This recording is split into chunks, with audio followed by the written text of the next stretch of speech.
Hello, hello everyone. Today we will start the chapter 3 of moral values, right and wrong. या forgiveness. ठीक है, क्षमा करना किसी को. ठीक है, जब हमें कोई हर्ट करता है, ठीक है, तो हमें बहुत गुस्सा आता है कि कोई हमें हर्ट करता है, तो हम क्या सोचते हैं, हमारे मन में एकदम क्या आता है, उसको पनिशमेंट देने का मन करता है कि इसको कोई पनिशमेंट दें या हम भी इसके साथ कुछ गलत करें.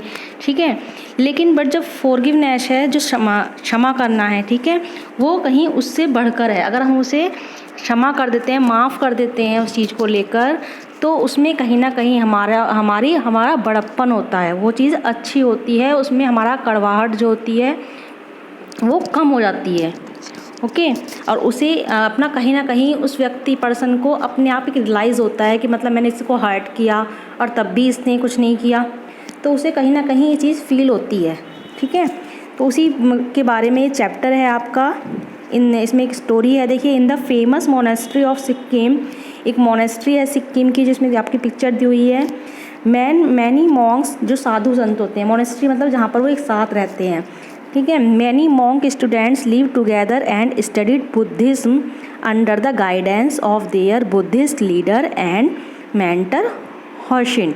वहाँ पर जो सारे मॉन्क्स थे बुद्धिज्म, वो एक साथ रहते थे और वहीं पर ही वो जो उनके लीडर थे, बुद्धिस्ट के लीडर एंड द मेंटर हॉशिन, उनके एक तरह से कह सकते हैं वो उनके टीचर थे और उनको वहाँ पर पढ़ाते थे. दे वॉक अप एट, वो 5 बजे सुबह को उठ जाते थे, फिर उसके बाद प्रेयर करते थे, ब्रेकफास्ट करते थे, फिर लॉर्ड बुद्धा के बारे में पढ़ाई करते थे. इन द आफ्टरनून बुद्धा के बारे में उनको सिखाया जाता था कि बुद्धा ये थे. ठीक है, in the afternoon they taught dharma to the people and the evening they sat in the meditation, और शाम को वो मेडिटेशन करने बैठ जाते थे, जो ध्यान लगाना होता है. As the monks live together, जब वो साथ बैठते थे, एक साथ रहते थे, उस टाइम पे जो उनके पास जो भी बुक्स वगैरह होती थी, ठीक है, leave books, robes, belts, arm balls, जो भी उनका सामान था वो सारा एक साथ एक जगह पर रख देते थे. एक शाम क्या हुआ, जब उन्होंने शाम को वो मेडिटेशन कर रहे थे, तो एक जिंशु नाम का एक स्टूडेंट था जो गांव का ही था वहीं के आसपास. उन्होंने उसमें से किसी एक मॉन्क की बुक वो चुरा लेता है.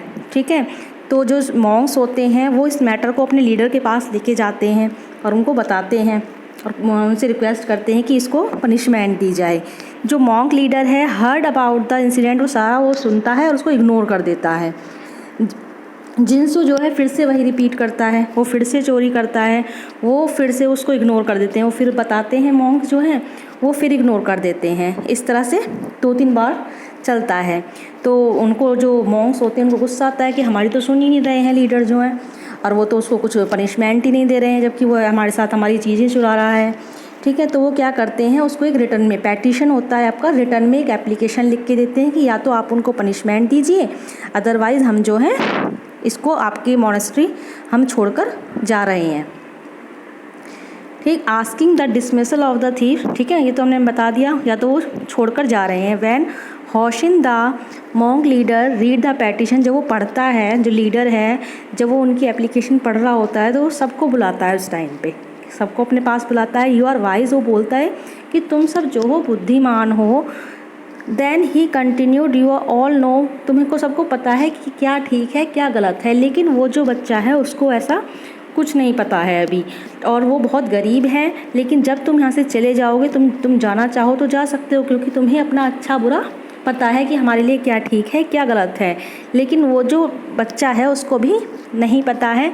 जब तुम यहाँ से जाओगे तो मैं उसको यहाँ बुलाऊँगा और उसको ये चीज़ें सिखाऊँगा. ठीक है, I am going to keep him here even if all the rest of you leave. जब तुम यहाँ से चले जाओगे मैं उसको यहाँ बुलाऊँगा. On the hearing of the words of his leader a current of tears cleanse the face of Jinshu. Jinshu की जो आइज़ में आंसू आ जाते हैं और वो जो उसने चुराई थी बुक्स उनको वापस कर देता है, और उसे अपनी गलती पर बहुत शेम फील होता है और वो जाके लीडर के पैरों में बैठ जाता है. उस टाइम पे वो भी वहीं था ना. तो the monk teacher had already forgiven, जबकि मॉन्क टीचर ने तो उसे पहले ही माफ़ कर दिया, उसने पहले भी पनिशमेंट नहीं दी थी उसको. तो बट नॉट विद पनिशमेंट, उसने पनिशमेंट से नहीं, rather than the relationship of his mistake, बल्कि उसकी मिस्टेक से ही उसको उसने बताया कि ये चीज़ें गलत हैं। तो इस तरह से हमने इस चैप्टर में पढ़ा कि माफ़ करना भी ज़रूरी नहीं है कि हम किसी ने अगर हमें हर्ट किया है तो हम उसको पनिशमेंट ही दें, हम उसको अच्छे से समझाकर या किसी और तरह से माफ़ कर कर उसकी गलती पर भी उसको पनिशमेंट दे सकते हैं। कि ह्यूमंस का ये नेचर होता है, हम लोगों का ये नेचर होता है कि जब कोई गलती करता है तो हम लोगों को गुस्सा आता है, but the also gives the person who has done wrong to us an opportunity, बल्कि तो हमें क्या करना चाहिए, हमको उस जो उस सामने वाले पर्सन ने हमें हर्ट किया है उसको अपॉर्चुनिटी देनी चाहिए कि वो जो उसने मिस्टेक की है, ठीक है, वो आगे से ना करे, उसको सेम फील हो इस तरह से। ओके, तो इस तरह से फॉरगिवनेस का जो एम्स है वो क्या है, forgiveness aims at rebuilding relation and generating positive energy, ठीक है, रिलेशनशिप बनाना आपस में और जिसने हर्ट किया उस पर्सन के अंदर एक तरह से पॉजिटिव एनर्जी क्रिएट करना, ठीक है। टू एयर, एक फेमस सेइंग सेज, एक कोटेशन भी है आपकी, to err is human, to give forgive is divine. गलती करना जो हम लोगों के ह्यूमंस हैं गलती करते हैं, ठीक है, लेकिन माफ़ करना उससे कहीं बड़ा है। देवी शक्तियाँ होती हैं जो माफ़ करती हैं, बहुत महान लोग होते हैं जो माफ़ कर पाते हैं।